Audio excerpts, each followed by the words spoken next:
Hi friends, welcome to Amrita academy. అదేవిధంగా ఈ రోజు మనకు మెయిన్ కరెంట్ అఫైర్స్ లో భాగంగా important topics GK and current affairs ఏ విధంగా చదవాలి మెయిన్ టాపిక్స్ అయితే ఇక్కడ మెయిన్ వచ్చేసి GK and current affairs GK and current affairs very important topics GK and current affairs ఏ విధంగా చదవాలి main current affairs GK and current affairs.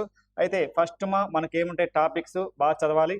First ఏంటంటే రాష్ట్రాలు, సెకండ్ ఏదంటే జాతీయం, సెకండ్ జాతీయం, మూడు వచ్చేసి ఏంటంటే అంతర్జాతీయం. నెక్స్ట్ 4 వచ్చేసి ఏదంటే అవార్డ్స్. ఫిఫ్త్ వచ్చేసి ఏదంటే నియామకాలు, ఫిఫ్త్ నియామకాలు. 6 వచ్చేసి ఏదంటే స్పోర్ట్స్. 7 వచ్చేసి ఏదంటే సైన్స్ అండ్ టెక్నాలజీ. మొత్తం వచ్చేసి సైన్స్ అండ్ టెక్నాలజీ మొత్తం ఎన్ని టాపిక్స్ ఉంటాయంటే 7 టాపిక్స్ ఉంటాయమ్మా. ఏదంటే ఈ యొక్క జీకే అండ్ కరెంట్ అఫైర్స్ లో ఇది total number of topics 7 topics ఉంటాయి.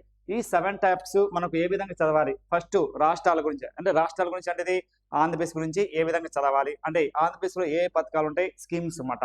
స్కీమ్స్ మన స్టేట్ ఎగ్జామ్ కి ఇంపార్టెంట్. అదేవిధంగా నేషనల్ అంటే ఇండియా గురించి మోడీ గారు ఇట్లలో ఏ స్కీమ్ లాంచ్ చేశారు, ఏం ప్రారంభించారు, అదేవిధంగా ఏ యొక్క పథకాలు ప్రారంభించారు అని గురించి అడిగే ఛాన్స్ నేషనల్ గురించి. అదేవిధంగా ఇంటర్నేషనల్ లో సమావేశంలో ముఖ్యమైన మీటింగ్స్ ఉంటాయి. అంటే మనకు ఇంటర్నేషనల్ వచ్చేసి ఏంటంటే ఐక్యరాజ్య సమితిలోని ఈ యొక్క అనుబంధ సంస్థలు ఉంటాయి. ఈఎన్ఓ అంటే యునైటెడ్ నేషనల్ ఆర్గనైజేషన్ లో అనుబంధ సంస్థలు ఏముంటాయి మనకు? ఎగ్జాంపుల్ వచ్చేసి ఏదంటే మనకు ఎగ్జాంపుల్ ఏంటంటే world bank. First world bank ఉంటుంది.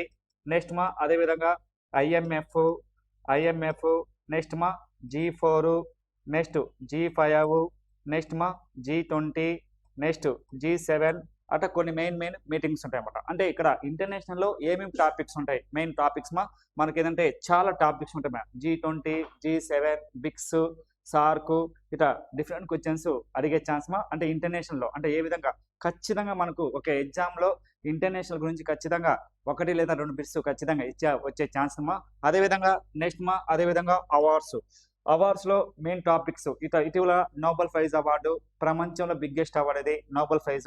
ఇట్లా డిఫరెంట్ క్వశ్చన్స్ నోబెల్ ప్రైజ్ అంటే ఏమేమి టాపిక్స్ ఉన్నాయి నోబెల్ ప్రైజ్.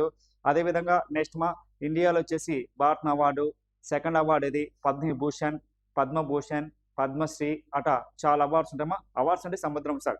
అదేవిధంగా ప్రపంచంలో ఇది సెకండ్ బిగ్గెస్ట్ అవార్డు ఏంటంటే రామన్ మెగస్ అవార్డు. డిఫరెంట్ క్వశ్చన్స్ అడిగే ఛాన్స్ అంటే ఇది అవార్డ్స్ లో చాలా టాపిక్స్ ఉంటాయి. దాని గురించి మనం కూడా ఒకసారి డిసైడ్ చేద్దాం, ఒక్కో టాపిక్ నుంచి చెప్తాం.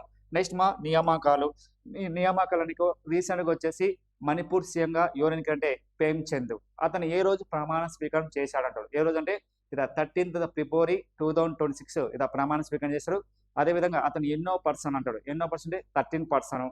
అదేవిధంగా ఏ రోజు ప్రమాణ స్వీకారం చేశారు, ఎన్నో పర్సన్. నెక్స్ట్ అదేవిధంగా ఈయన ఏ పార్టీ చెందినవాడంటే బీజేపీకి వాడు.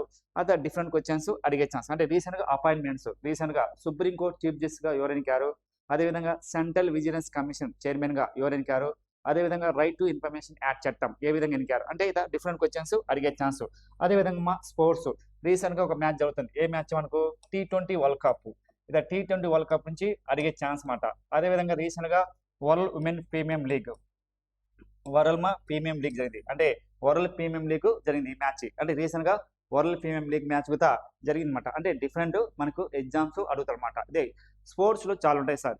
ఫుట్బాల్ ఉంటుంది, టెన్నిస్ ఉంటుంది, హాకీ ఉంటుంది, బ్యాడ్మింటన్ ఉంటుంది, అదేవిధంగా వచ్చేసి టెన్నిస్ అన్ని చాలా పోటీలు ఉంటాయి. క్రికెట్ ఉంటుంది. దీంతో చాలా టాపిక్స్ ఉంటాయమ్మా ఏదంటే స్పోర్ట్స్ లో. నెక్స్ట్ సైన్స్ అండ్ టెక్నాలజీ కూడా చాలా టాపిక్స్ ఉంటాయి. సైన్స్ అండ్ టెక్నాలజీ కూడా మనకు ఎక్కువ వచ్చే ఛాన్స్ అనమాట. అదేవిధంగా రీసెంట్ గా ఇస్రో వాళ్ళు ఏమేమి లాంచ్ చేశారు, అదేవిధంగా చంద్రయాన్ 3 విజయవంతంగా అయింది. అదే సైన్స్ అండ్ టెక్నాలజీ అంటే రీసెంట్ గా కరెంట్ అఫైర్స్. విదేశ వాళ్ళు చైనా వాళ్ళు ఏం లాంచ్ చేశారు, అదేవిధంగా అమెరికా వాళ్ళు నాసా వాళ్ళు ఏం లాంచ్ చేశారు, ఇండియా వాళ్ళు ఇస్రో వాళ్ళు ఏం లాంచ్ చేశారు, అట్లా ప్రతి ఒక్కటి మనం సైన్స్ అండ్ టెక్నాలజీ మీద ఫోకస్ చేయాలి. ఖచ్చితంగా సైన్స్ అండ్ టెక్నాలజీ 1 లేదా 2 బిట్లు వచ్చే ఛాన్స్ అంటే మొత్తం ఓవరాల్ గా వచ్చేసి మనకి ఎన్ని టాపిక్స్ అంటే 7 టాపిక్స్ ఉంటాయి. 7 టాపిక్స్ అదేవిధంగా ఇక్కడ మెయిన్ వచ్చేసి మనకి ఏంటంటే ఈ యొక్క కరెంట్ అఫైర్స్ అంటే జీకే. అయితే అందరూ ఏ విధంగా చదవాలంటే ఓన్లీ కరెంట్ అఫైర్స్ ఒక్కటి చదవద్దు, జీకేతో పాటు కరెంట్ అఫైర్స్ చదవాలి మనం. అయితే చాలా మంది ఏం చేస్తారు, ఓన్లీ జీకే ఒకటి చెప్తారు, కానీ కొందరు కరెంట్ అఫైర్స్ చదవరు. ఇప్పుడు రీసెంట్ గా మనకి ఎగ్జామ్ ఎక్కువ ఏమవుతుంటే ఇదే అప్లికేషన్ లెవెల్ ఇస్తున్నారు. అప్లికేషన్ లో లెవెల్ ఇస్తున్నమాట. అందరూ ఏం చేస్తారు, ఓన్లీ కరెంట్ అఫైర్స్ చదువుతారు, కానీ అటు చదవద్దు. జీకేతో పాటు కరెంట్ అఫైర్స్ లింకప్ చేయాలి. ఎందుకంటే ఇటీవల ఎగ్జామ్స్లో మనకు బ్యాంక్స్ కానీ, అదేవిధంగా ఎస్ఎస్సిలో కానీ, రైల్వేలో కానీ, ఏపీపీసీ ఎగ్జామ్లో కానీ, ఇటీవల ఎన్విరాన్మెంట్ ఎగ్జామ్లో జరిగిన ఎగ్జామ్ మెయిన్స్ ఒక ఎగ్జామ్లో కానీ, ఫారెస్ట్ మెయిన్స్ ఎగ్జామ్లో కానీ మనకు జీకేతో పాటు చాలా ఇంపార్టెంట్ కరెంట్ అఫైర్స్ చదవాలి. రెండు లింకప్ చేయాలన్నమాట. ఎందుకంటే అన్ని టచ్ చేస్తాయి. జీకే అండ్ కరెంట్ అఫైర్స్లో పాలిటీ టచ్ చేస్తుంది, ఎకానమీ టచ్ చేస్తుంది, జాగ్రఫీ టచ్ చేస్తుంది. అందుకు చాలా జాగ్రత్తగా చదవాల్సి